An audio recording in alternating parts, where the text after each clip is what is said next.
매주 화요일은 여론조사를 바탕으로 정치권에서 쏟아지는 이슈에 대한 민심과 여론 추이를 훑어보는 시간이죠. 정치분석 심층토론 이택수 리얼미터 대표, 김환 한겨레 기자와 함께하죠. 두 분 어서 오세요. 네, 안녕하세요. 네, 안녕하세요. 네, 안녕하세요. 자, 민주당과 국민의힘 지지율이 동반 하락했다. 뭐 1.1% 포인트 차로 접전 양상이다. 자, 총선 전국에서 정당 지지율 추이가 좀 중요할 텐데요. 민주당이 하락세죠?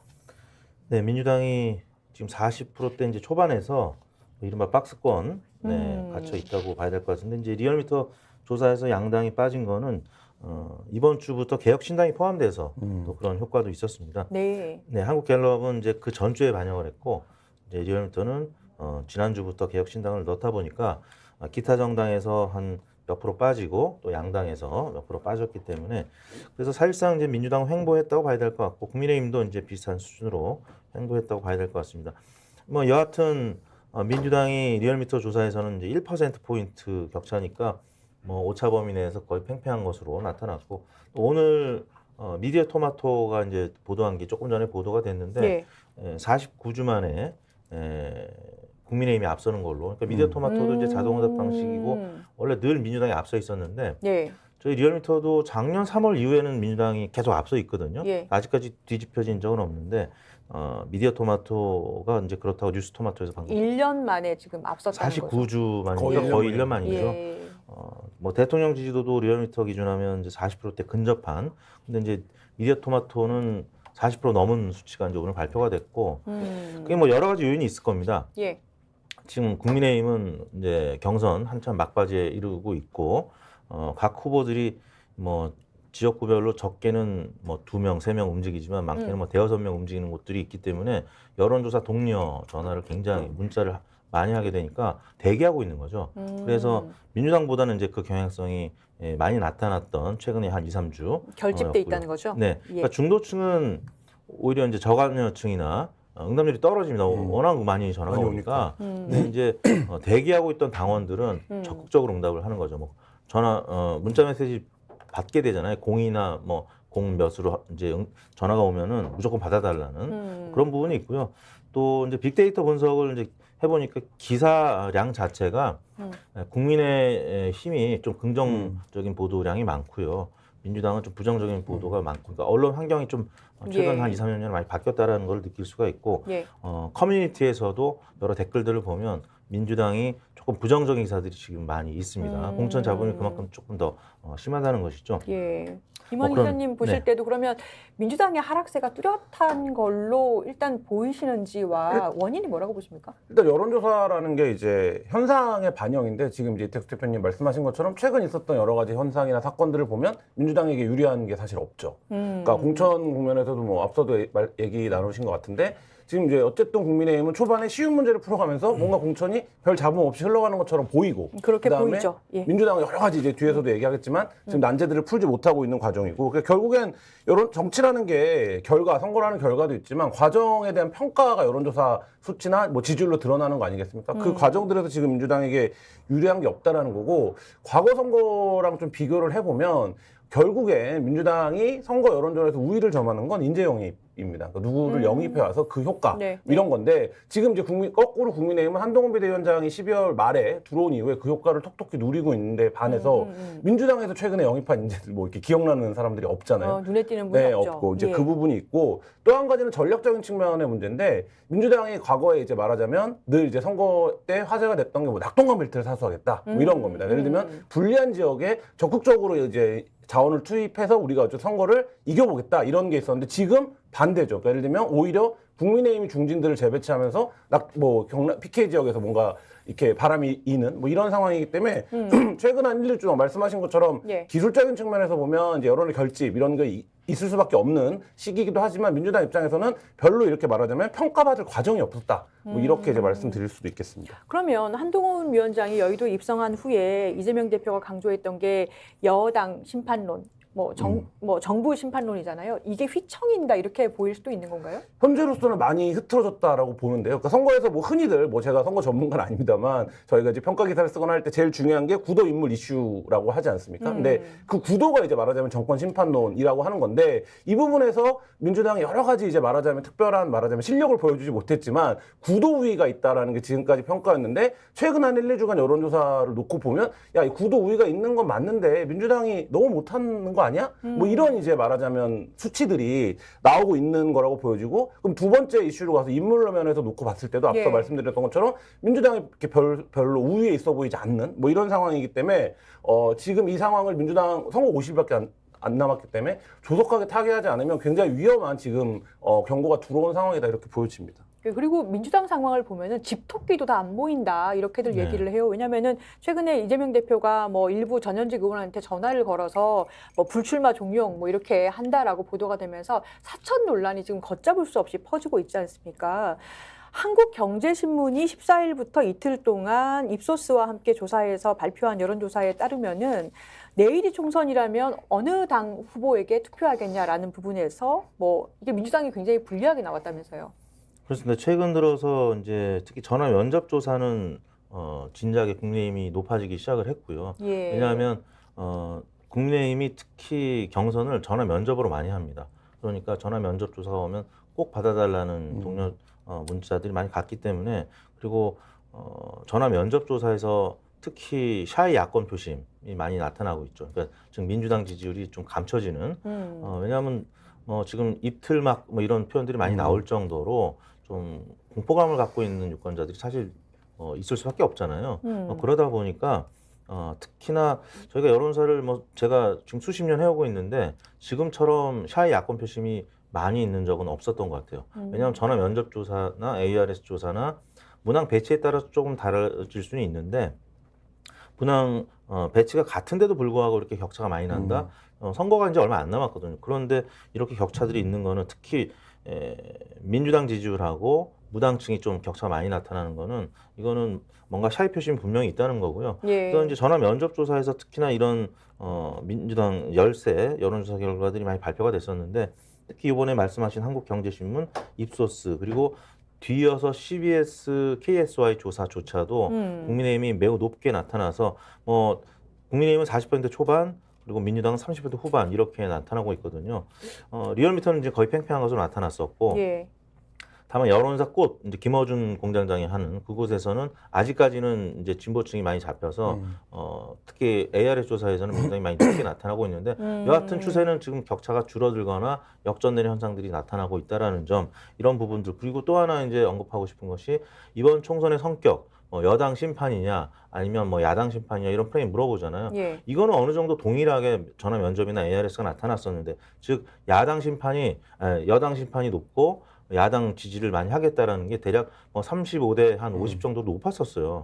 대통령 긍부정 평가랑 비슷하게. 맞아요. 그런데 그 부분조차도 지금 팽팽한 수준으로 바뀌고 있다. 이런 점이 민주당에서는 굉장히 위기의식을 갖고 지금 선거가 그래도 아직 좀 남아있으니까 전열을 재정비하고 지금 프레임 자체를 원래는 윤석열 대 뭐 이재명 뭐 이런 프레임이었는데 지금 한동훈 대 이재명 뭐 이런 프레임을 예. 가다 보니까 민주당에서는 정작 한동훈 비대위원장에 대한 공세 포인트를 잘 못 잡고 있는 것 같은데 오히려 이제 조국 전 장관이 하다 보니까 예. 조국 신당의 지지율이 좀 높게 나오기도 하고 예. 그런 현상들이 눈에 띄는 것 같습니다. 입소스 여론조사 결과가 18일 발표된 것 네. 아까 잠깐 봤습니다만은 이게 주목할 만한 게 서울 지역 유권자들에게 물어봤어요. 그러니까 내일이 총선이라면 어느 정당 후보에게 투표하겠냐라고 질문을 했더니 서울 지역 유권자입니다. 43%가 국민의힘을 선택했다. 이런 결과가 있습니다. 네. 자, 이 서울 지역이나 뭐 서울 경기 지역은 전통적으로 민주당 지지세가 강한 곳인데 네. 무려 43%가 국민의힘 지지하겠다라고 대답을 했어요. 네.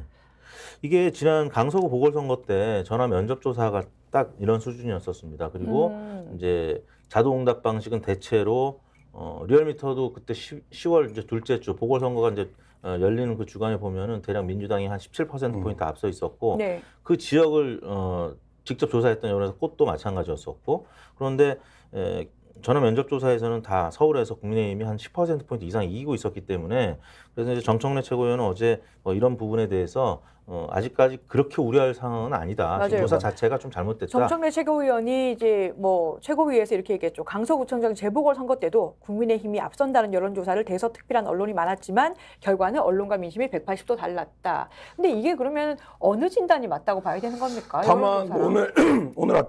죄송합니다. 오늘 아침에 저희 신문이 보도를 하기도 했는데 국민의힘 상당히 고무적인 반응인 것 같아요. 그러니까 예를 들면 지금 수도권에서 16석밖에 안 되거든요. 근데 한 32석 갈 수 있다가 2배 갈 수 있다 이렇게 얘기하고 있는 거예요. 아, 그런 얘기를 했어요? 네. 오.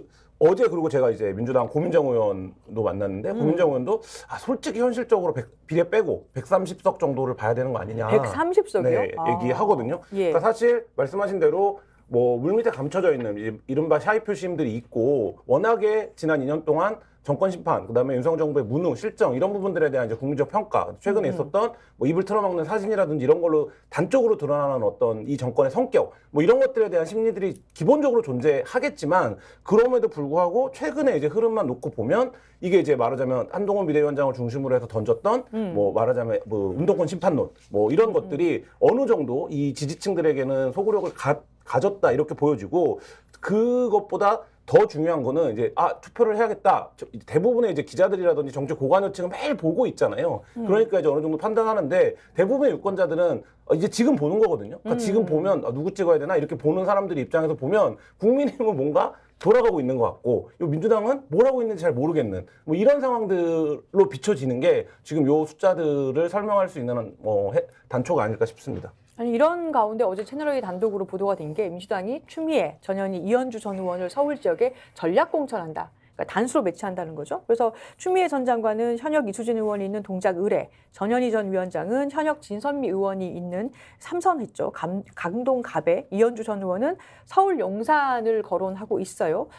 근데 이게 당장 나오는 얘기가 이게 뭐 기준이 뭐냐라는 네. 얘기 나오고 또 현역 의원들 반발이 또 우려가 된다 이런 얘기 나와요? 현역 의원들은 당연히 반발하죠. 그러니까 현역 의원들 입장에서는 있을 수 없는 일이죠. 그러니까 예를 들면 본인이 당연히 경쟁력 있다고 생각을 하고 지금 이미 여러 개 여론조사라든지 결과값들이 있을 텐데 그럼에도 불구하고 이제 말하자면 갑자기 이렇게 된다. 뭐 이런 부분인데 이게 지금 언론의 보도 의도는 뭐냐, 어떤 맥락이랑 엮이느냐 생각해 보면 어제 그제 많이 나왔던 얘기입니다만 뭐 대표가 이재명 대표가 직접 전화를 한다. 그 다음에 뭐 출처를 알 수 없는 여론조사가 돈다. 결과가 현역 의원들을 제외한 그리고 뭐 그런 것들을 추진하는 게 이른바 이제 비선 논의체인 거 아니냐 이런 거와 더불어서 갑자기 연고도 없는 그리고 이제 어떤 이유에서인지 모르는 이름들이 특정 지역구에 전략 공천 된다라는 얘기가 돌면 사실 굉장히 이제 어지러질 수밖에 없거든요. 예. 그러니까 이런 상황에서 지금 민주당이 당장 오늘부터 어제 뭐 김영주 국회부의장 탈당도 했지만 하 20%의 명단도 이제 알려질 거고 뭐 이런 등등등의 어려운 문제들이 남아 있는데 이렇게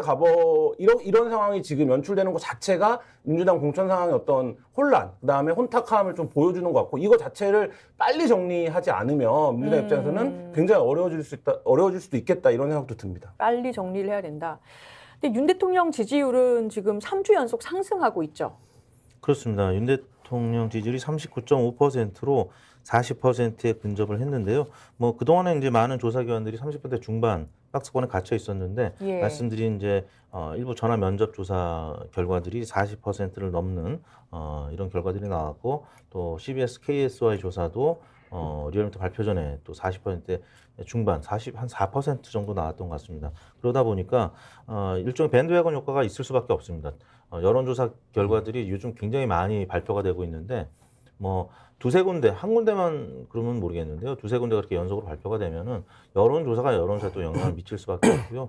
이게 이제 그 하이니의 법칙이 있잖아요. 어떤 사건이 터지기 전에는 예. 여러 가지 조짐들이 이제 발생을 하는데 이제 밴드웨건 효과도 있지만 이 하이니의 법칙에 따라서 민주당은 지금 위기의식 가질 수밖에 없는 여러 조짐들이 있다. 이거는 이제 여러 가지 기술적인 요인도 있을 수 있겠지만 민주당 자체 그다음에 이재명 대표 본인에게 여러 가지 관련된 부정적인 보도들이 계속 쌓이다 보니까 이런 결과들이 나오고 있기 때문에 공천 과정에서 이제 이재명 대표 입장에서는 컷오프 되는 분들한테 좀 예의를 갖추기 위해서 직접 전화를 했을 수도 있겠지만 받는 입장에서는 아무튼 탈락이기 때문에 굉장히 불쾌할 수밖에 없고 그 과정에 대해서 공개를 하라고 요청을 할 수 있겠죠. 근데 아무튼 임종석 전 비서실장도 그렇고 이 해당 지역에 있는 현역 의원들의 반발이 계속 크게 보도가 되다 보니 예. 반면에 국민의힘은 현역 의원 수 자체가 작고요. 지금까지는 조용하게 그냥 넘어가는 부분들이 많았죠. 왜냐하면 여당 대표라든지 대통령이 검사 출신이고 예. 캐비넷에 뭐가 있는지 모르기 때문에 아마 그런 공포심이 있을 겁니다. 예. 그러니까 과거 박근혜 대통령하고 김무성 대표가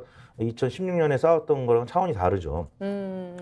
당 대표하고 그러니까 비대위원장과 이제 대통령의 케미가 비교적 잘 맞는 편이고 이분들은 권력이 있고 그러다 보니까 확실히 민주당하고는 다른 양상을 나타내고 있는데 그렇기 때문에 더 절박하게 민주당은 지금 국회 내에서는 사실 여당이잖아요. 180석 정도 되는 지금 다수를 차지하고 있기 때문에 국민의힘 반면에 분위기는 굉장히 절박합니다. 예. 어떻게든 자기네들은 120, 30석을 넘어서 150석까지 가겠다는 절박함이 있기 때문에 어떻게든 얼르고 달래서 지금 부정적인 보도가 덜 나오게 하고 있는데 민주당은 지금 그냥 다 오픈되어 있는 것 같아요. 뭐 그런 차원에서 좀 당 차원의 관리가 필요한 부분이 지금 시급해지고 있다라고 봐야 될 것 같습니다. 근데 진짜 이 대통령이 상승세가 있을 뿐만 아니라 상대적으로 국민의힘이 뭔가 공천이 착착 진행되는 것 같은 느낌까지 들어요. 상승세는 어떻게 해석을 해야 되는 겁니까? 일단 대통령 같은 경우에는 한 네. 가지가 있고 한 가지가 없죠. 그러니까 지난 시간에도 제가 말씀드렸는데 보수층들이 여론조사에 적극적으로 임할 준비가 되어 있는 시기에 대통령이 대통령다운 일을 하면 좋아합니다. 그러니까 그게 뭐 의대 정원 이런 게 그런 문제죠. 그러니까 과정이 투박하고도 뭐 사회적인 뭐 논의 과정이 없고 이런 여러 가지 디테일들의 약점이 있지만 그건 이제 비난하는 사람들의 목소리고 나는 이걸 한다. 내 대통령이고 나라를 위해서 이걸 챙기고 있다. 이런 이미지가 지금 드러나고 있는 거가 효과가 있는 것 같고 또 하나는 김건희 여사가 잘 안 보였던 거죠. 그러니까 최근에 꽤 오랜 기간 동안. 그러니까 지금 윤석열 정부 어쨌든 최대 약점이 김건희 여사를 둘러싼 리스크 문제인데 사실 이 부분이 최근 한 달여 이상 거의 부각이 되지 않고 지난번에 이제 한동훈 위원장과의 어떤 그걸로 정리가 되면서 사실 이제 그 두 가지가 좀 반영되어 있는 것 같고. 근데 최근에 활동 재개했잖아요, 김건희 여사. 그러니까 이제 그 부분도 좀 지켜봐야 될 것 같습니다. 이게 국힘의 리스크인가요? 적극적으로 활동을 재개했을 때 어떤 효과가 나타날지는 좀 지켜봐야 되는데 최근에 뭐 넷플릭스 대표랑 이정재 배우랑 이제 오찬을 했다라고 하는데 이것도 국민들 입장에서는 여사가 관심 있는 것만 뭐가 있구나 특정 분야가 뭐 이런 인상을 충분히 줄 수 있거든요. 활동 안 하다 갑자기 이 부분에 등장을 하면 그러니까 이런 것들이 지금 이제 거듭 말씀드리지만 잡히지 않는 표심, 저변의 구도에는 분명히 윤석열 정부에 대한 어떤 무능, 윤석열 정부 뭘 하는지 모르겠다. 뭐 그다음에 특정 부분에 대한 어떤 강한 실망 이런 것들이 깔려 있기 때문에 사실 그 부분을 말씀하신 것처럼 국민의힘이 최대한 자극하지 않으면서 조심조심 이제 가고 있고 공천도 쉬운 문제 풀고 있는데 사실 국민의힘 공천도 이번 주부터 굉장히 어려워질 수 있거든요. 예를 들면 어떤 것 때문에요? 그러니까 예를 들면 뭐 윤심 공천이냐 한심 공천이냐 얘기하고 있지만 결국엔 그 어려운 지역은 다 경선을 붙여놨는데 이 경선 결과에 대해서 얼마나 수용을 하고 납득을 하고 경선이 얼마나 공정하게 치러질 것이냐에 대한 부분에서 그리고 일방적인 결과가 나와버린다면 야 다 공정하게 경선한 거라고 했는데 실제 까보니까 다 말하자면 윤심 공천 윤에 가까운 사람들이 됐다 이런 경우들이 나타날 수 있기 때문에 사실 그 추이도 좀 지켜볼 필요는 있고 근데 이제 그런 외부적인 요인을 탓하지 말고 민주당이 먼저 이제 실력을 보여주어야 뭔가 정리하는 모습을 보여줘야 반전시킬 수 있다 이런 생각은 듭니다. 그럼 결국에는 이제 탈당이 이어질 수 있다. 어느 당이든 간에 이렇게 가는데 개혁신당 부분을 보지 않을 수가 없어요. 하나의 관심사였던 게 이제 개혁신당이 어느 정도의 지지율을 받을 것이냐 이제 여론조사에 등장하기 시작했는데 리얼미터 조사를 아까 보니까 6.3%예요. 근데 이준석 뭐 신당 만들 때, 이낙연 신당 만들 때 뭐 이렇게 해서 예상 여론조사 했던 거에 비해서 합치기 전하고 별로 차이가 없어요. 그렇죠. 힘을 제일 못 받는 높았을 겁니까? 때가 예. 이준석 신당이 이준석이라는 이름 넣었을 때 이준석 신당이 이제 뭐 11% 많게는 14% 이렇게 맞아요. 나왔던 것 같고 이낙연 신당은 뭐 7% 안팎 나왔어. 합치면은 사실 뭐 20% 나와야 되는데 과거에도 보면은 A하고 B당이 합쳤을 때 예를 들어서 1 더하기 1이 2가 안 되고 1 더하기 1이거나 뭐 많게는 1.2 정도 그리고 적게는 오히려 0.78로 떨어지는 그런 경향성을 과거에 많이 봤는데 전형적으로 그렇게 나타나고 있는 거고 그래서 좀 급조한 다음에 의원 5명 그리고 이제 국고보조금 받는 이런 시나리오를 생각했던 것 아니냐. 그래서 이제 오늘 10시에 잠시 후에 이제 김종민 의원하고 이낙연 대표 측에서 아마 기자회견 하는 것 같은데 당이 깨질 가능성이 조금 더 높아 보여요. 그러니까 지금 어차피 합당 절차가 다 마무리된 것도 아니고 그러니까 4개 주체 중인가요? 5개 주체 중에 한 파트가 빠져나가는 거니까 뭐 제가 볼 때는 지금 오히려 이낙연 대표 측이 빠져나가면 지지율이 오를 수도 있다고 봅니다. 지금 이제 잡음이 있기 때문에 지금 뭐 6%, 갤럽조사는 4%까지 빠졌는데 더군다나 이제 조국 신당이 나오고 있기 때문에 왜냐하면 조국 전 장관이 신당을 만든다고 이제 얘기를 하고 예. 여론사 꽃에서 이미 이제 한번 조사를 했고 당명이 확정되기 전까지는 조국 전 장관 이름을 붙인 조국 신당이라는 이름을 쓸 거기 때문에 사람 이름이 들어가면 지지율이 기본적으로 많이 나옵니다. 그렇기 때문에 조국 신당은 일단 타이밍적으로 지지율이 높을 수밖에 없는 지금 타이밍이고 스픽스는 말하는 언론입니다. 대세는 유튜브, 그중에서 스픽스. 좋아요, 댓글, 구독, 알림 설정. 여러분이 저희를 사랑해 주시고 우리가 여러분을 사랑하는 4가지 방법입니다.